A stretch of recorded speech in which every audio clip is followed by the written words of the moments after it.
सुखदेव महामुनि ने प्रेम भरे वचनों से प्रसन्न हो करके परीक्षित को संबोधित करना प्रारंभ किया।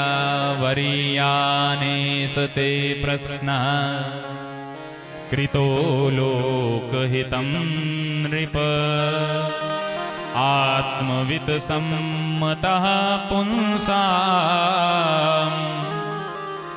श्रोतव्यादिषु यः परः आत्मवित् सम्मतः पुंसाम्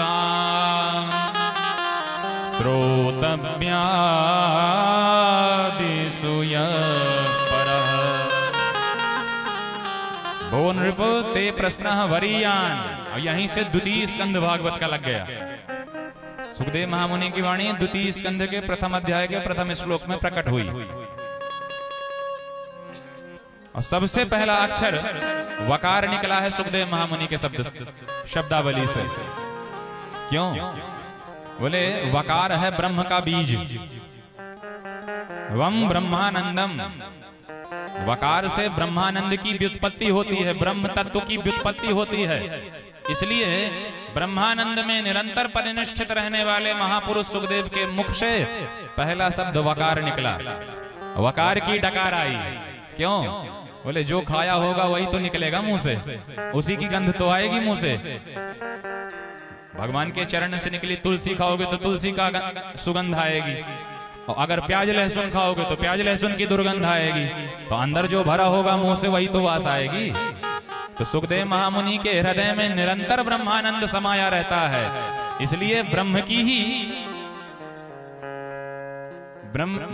ही व्युत्पत्ति करने वाले अक्षर का पहला उच्चारण सुखदेव मुनि के शब्द से हुआ, मुख से हुआ।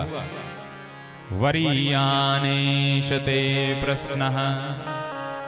ये वकार है, ये ब्रह्म का बीज है। रामचरितमानस में भी गोस्वामी तुलसीदास जी ने वकार से ही प्रारंभ किया है रामचरितमानस। गोस्वामी जी ने तो वकार में ही अंत भी किया है।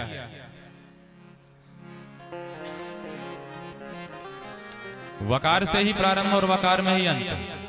वर्णानाम अर्थ संघानाम रसानाम छंदसामपि मंगलानाम च कर्तारो वंदे वाणी विनायकौ।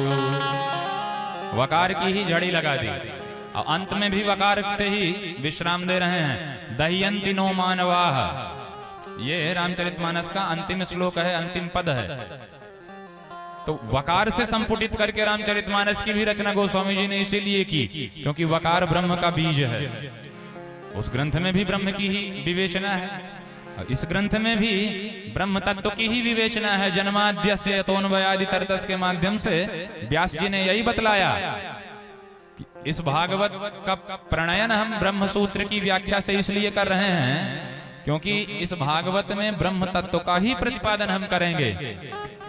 उसी ब्रह्म तत्व की विवेचना अब सुखदेव जी करने जा रहे हैं। इसलिए सुखदेव जी ने वकार से समुद्भूत करते हुए अपनी वाणी का प्राकट्य किया।